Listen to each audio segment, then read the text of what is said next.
A paz do Senhor, queridos irmãos, Deus abençoe a todos, Deus abençoe a sua vida, a sua família, o seu lar, Deus é contigo. Queridos, nesse vídeo trago uma breve reflexão sobre um assunto, um tema muito importante para a igreja que se tornou um divisor de águas, reforma protestante. E nesse vídeo, de maneira bem sintetizada, resumida e objetiva, vou falar sobre os principais pontos, fatos e acontecimentos da reforma protestante. Os 5 pilares da reforma protestante são somente a Escritura, somente a graça, somente a fé, somente Cristo, somente a glória a Deus. O lema da reforma protestante é: Igreja reformada, sempre reformando, trazendo a ideia de que essa reforma está no gerúndio, está em constante movimento, em constante ação, sempre reformando, sempre trabalhando. A conversão, ela é diária. Convertei-vos hoje e recebereis o dom do Espírito Santo, a salvação. Então a conversão tem que ser todos os dias. A reforma protestante nasceu em um período de trevas espiritual, aonde a humanidade, as pessoas não tinham acesso à Bíblia Sagrada, não tinham acesso à palavra de Deus. Os homens não tinham conhecimento pleno do Evangelho. O que existia era uma alienação e manipulação da igreja, da tradição, do Papa e de todo o dogmatismo religioso. As indulgências, a barganha, a troca pelo perdão era predominante. Um padre dominicano falava que a cada moeda que caía no bolso do sacerdote era uma alma que saía do purgatório. Então, o que existia era as indulgências, a barganha pelo perdão, o misticismo, alienação, manipulação, a religiosidade. E lembrando que a religiosidade e o legalismo são inimigos da cruz, inimigos do Evangelho, pois a palavra religião significa o homem se religando a Deus através dos seus méritos, predicados, adjetivos, qualidades, obras. Porém, no Evangelho é diferente. No Evangelho é Deus se reconciliando conosco, como disse o apóstolo Paulo, através de Jesus Cristo.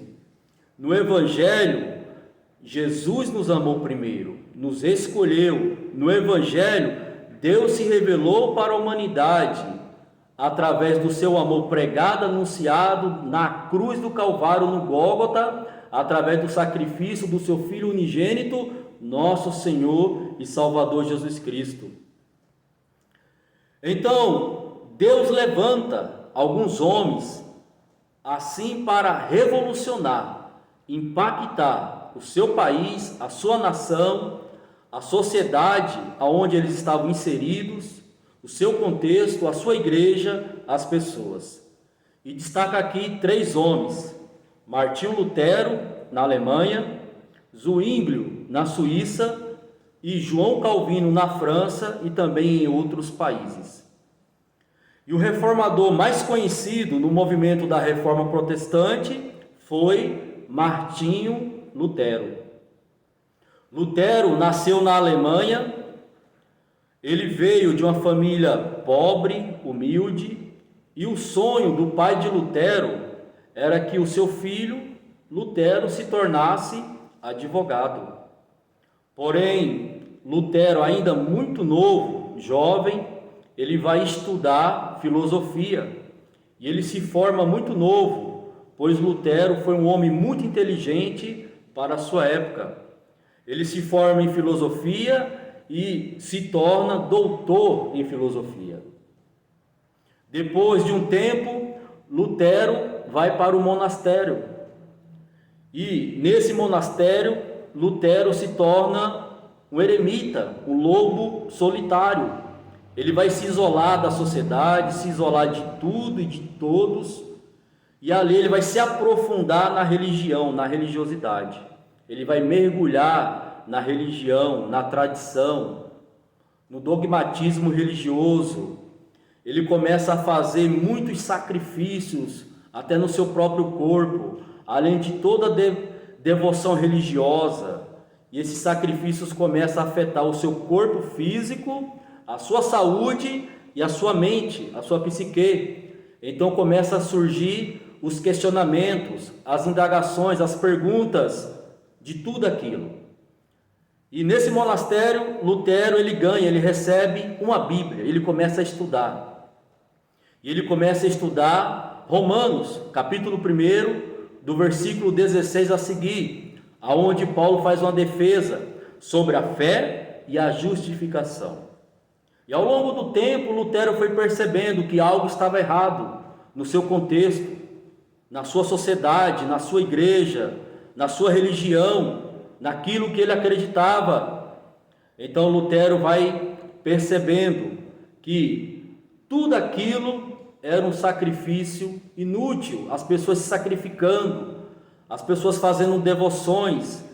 Então Lutero, olhando ao seu redor, ele se lembra daquele versículo que Paulo fala para a igreja de Roma: o justo viverá pela fé.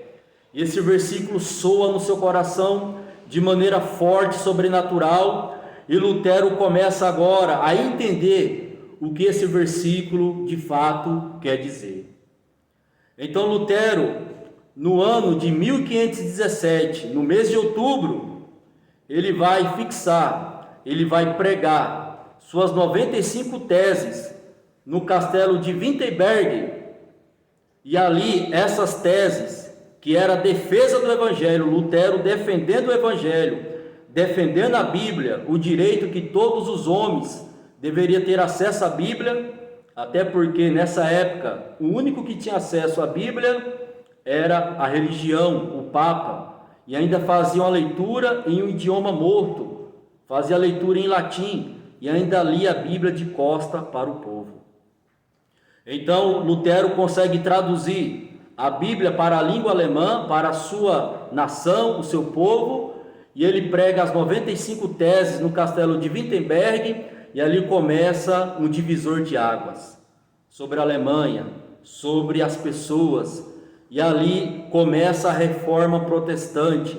E é interessante que entre essas teses tem uma tese que eu acho muito interessante, muito peculiar de Lutero, o qual ele vai dizer que o verdadeiro tesouro de Deus é o Santíssimo Evangelho da graça e da glória de Deus. O verdadeiro tesouro dos céus de Deus é o Evangelho, as boas novas, a boa notícia que Deus nos amou em Cristo, mesmo nós, estando mortos em nossos pecados, delitos e ofensas, éramos ovelhas errantes, caminhando para o inferno, caminhando para o abismo, trevas profundas. Éramos inimigos de Deus, do próximo e de nós mesmos. Estávamos como ovelhas sem pastor. Deus em Cristo nos justificou pela fé e hoje somos salvos por meio da graça. Isso não vem de nós, mas é dom de Deus por meio da nossa fé. Deus também quer levantar a sua igreja. Deus quer te levantar, nos levantar, do mesmo modo como Ele levantou esses homens, porque a reforma é gerúndia, é constante, sempre em movimento. E hoje, diante de todo esse misticismo a qual assistimos e presenciamos, essa frieza, essa apatia espiritual, esse sono espiritual, essas heresias, esses modismos e movimentos, Deus quer levantar uma voz, essa voz é você, para assim anunciar o verdadeiro Evangelho, anunciar as boas novas e defender a palavra de Deus, defender essa fé inteligente, essa fé genuína e verdadeira, defender a palavra do Senhor. Amém? Que Deus conforte o teu coração. Fique com essa reflexão. A reforma continua e os reformadores hoje, os mensageiros hoje, somos nós. Amém? Um forte abraço e a paz do Senhor Jesus.